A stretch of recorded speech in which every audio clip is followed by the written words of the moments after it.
सरकार के मनरेगा का नाम बदलकर जी राम जी करने पर विपक्ष सरकार के खिलाफ लामबंद हो गया है।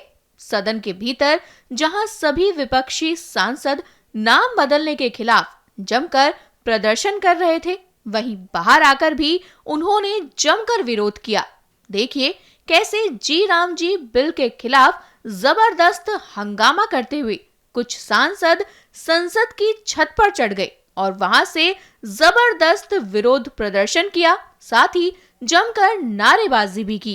ये मेरे ख्याल से लोगों की सनक है कि हर चीज का नाम बदलना है और जब नाम बदला जाता है तब खर्चा होता है सरकार का, केंद्र का। ये एक अलग बात है। ये योजना महात्मा गांधी जी के नाम पर है। महात्मा गांधी जी हमारे राष्ट्रपिता हैं, उनका अपमान नहीं होना चाहिए। तो तीसरी और सबसे जरूरी बात, नाम बदलने से ज्यादा जरूरी ये बात है कि जो अधिकार इसी सदन में सबकी सहमति से जब वो कानून बना तो यहाँ एक भी राजनीतिक दल नहीं था जिसने सहमति नहीं दी।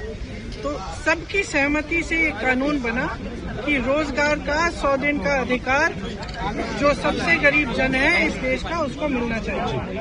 अब इन्होंने बहुत चालाकी की है क्योंकि ऊपर से ऐसे दिखता है कि सिर्फ नाम बदल रहे हैं और 100 से 125 दिन को बढ़ा रहे हैं, लेकिन इसको अगर ठीक तरह से पढ़ा जाए तो इसमें 2-3 ऐसे विषय हैं जिनसे ये एकदम ये योजना कमजोर क्या ये खत्म हो सकती है।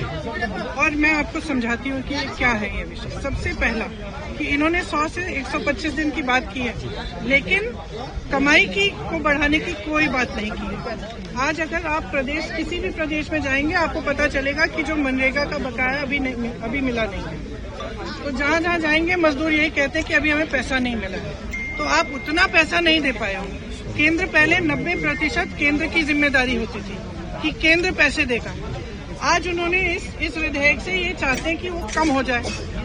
तो जब वो कम होगा तो प्रदेश को देना पड़ेगा। जो गरीब प्रदेश है वो दे ही नहीं पाएंगे। इतना भार, इतना बोझ पड़ जाएगा उनकी अर्थव्यवस्था पर कि वो दे ही नहीं पाएंगे। जब दे नहीं पाएंगे तो क्या होगा? योजना खत्म हो जाएगी। दूसरी बात, आज जो गांव में काम होना है वो कौन तय करता है, कौन निर्धारित करता है? ग्राम प्रधान, पंचायत में निर्धारित होता है वो, और उसके लिए पैसे वहीं पे भेजे जाते हैं। अब क्या होगा कि केंद्र में निर्धारित होगा। अरे केंद्र में यहाँ पे दिल्ली में बैठे हुए इन लोगों को क्या पता कि आपको कौन सा कुआं चाहिए, आपको कौन सी दीवार बनानी है, आपको किस चीज की मरम्मत करनी है, नहीं पता चलेगा। और इससे क्या होगा कि जो अधिकार आपने पंचायतों को दिया था, पंचायती राज द्वारा जो 73वां जो कानून था, संशोधन था, उसके तहत जो आपने अधिकार दिया था वो भी खत्म हो जाएगा। इसका मतलब है कि आप केंद्र में आप सारी सत्ता चाहते हो, आप ये निर्णय लेना चाहते हो कि कितना पैसा किसको कब भेजेंगे, किस काम में जाएगा, आप ये निर्धारित यहाँ केंद्र में करना चाहते हो। प्रदेश को आपने सारे पूंजी की जिम्मेदारी दे दी कि भाई तुम ही लगाओ इसमें पैसे। और जो पंचायत में है, जो गांव में है, उसका क्या होगा?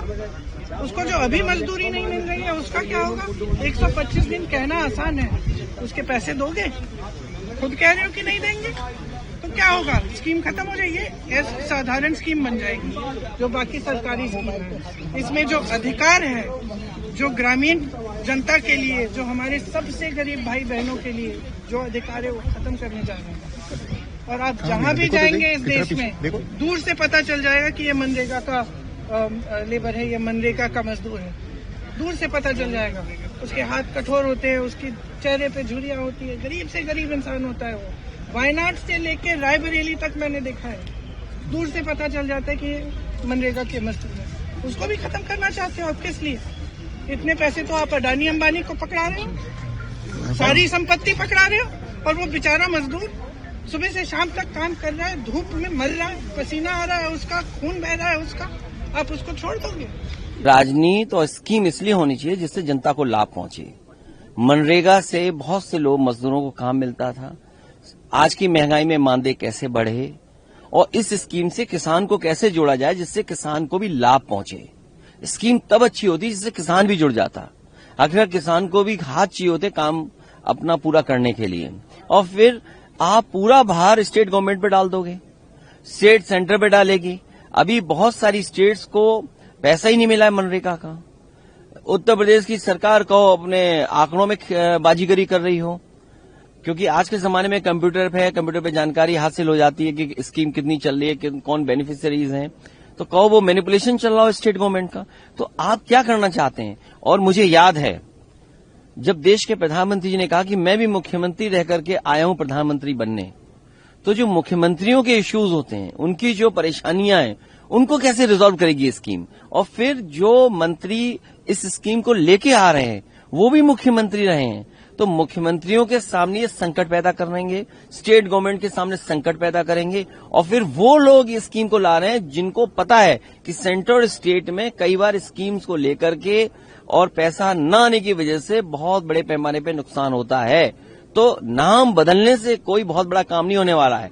दिल्ली की सरकार अब यूपी की सरकार की नकल कर रही है। सबसे ज्यादा नाम बदलने का रिकॉर्ड अगर किसी ने बनाया है तो यूपी की सरकार ने। मुझे लगता है अभी तक तो दिल्ली से यूपी वाले सीखते थे, अब यूपी वाले दिल्ली वालों को सिखा रहे हैं। सर, वोट चोरी को लेकर उमर अब्दुल्ला ने कहा कि ये हमारा वो मुद्दा नहीं है, ये इंडिया ब्लॉक का मुद्दा नहीं है, तो किस तरह से देखते हैं? मैं पुराने सवाल पे फिर आ जाऊं। उत्तर प्रदेश में भगवान विष्णु के नाम पर एक स्टेडियम बना था, इन्होंने भगवान का नाम बदल करके अपने नेता के नाम पे कर लिया, और यहां राष्ट्रपिता महात्मा गांधी के नाम को बदल करके प्रभु श्री राम जी के नाम से जोड़ रहे हैं और कह रहे हैं इससे राम राज्य आएगा। क्या राम राज्य में किसी को पेशाब पिलाया जाएगा? क्या राम राज्य में भेदभाव होगा जाति का? क्या राम राज्य का धर्म में भेदभाव होगा? क्या राम राज्य में आर्थिक रूप से गैर बराबरी लाओगे आप? क्या आप राम राज्य में आरक्षण छीन लोगे? क्या राम राज्य में आप विपक्षी लोगों पे झूठे मुकदमे लगाओगे? क्या राम राज्य में ईडी, सीबीआई, इनकम टैक्स लगाओगे? सुनने में आया है कि अब समाजवादियों के ऊपर भी ईडी, सीबीआई, इनकम टैक्स होने जा रहा है। तो क्या राम राज्य यही है कि चुनाव जिस स्टेट में आ जाएगा वहां पर अपनी एजेंसीज को एक्टिव कर देंगे आप? तो एक तरफ तो भगवान विष्णु के ही अवतार भगवान श्री राम थे, और यहां पर आप राष्ट्रपिता मां का नाम हटा करके प्रभु श्री राम का नाम ला रहे हैं। और जो प्रभु श्री राम जी को जिनको हमने टीवी पे देखा, जिंदगी गुजर गई टीवी पे देखते देखते, उन्हें बताओ ऐसी जगह बैठा दिया, अगर हम देखना चाहें तो भी नहीं देख सकते, उन्हें पीछे बैठा दिया।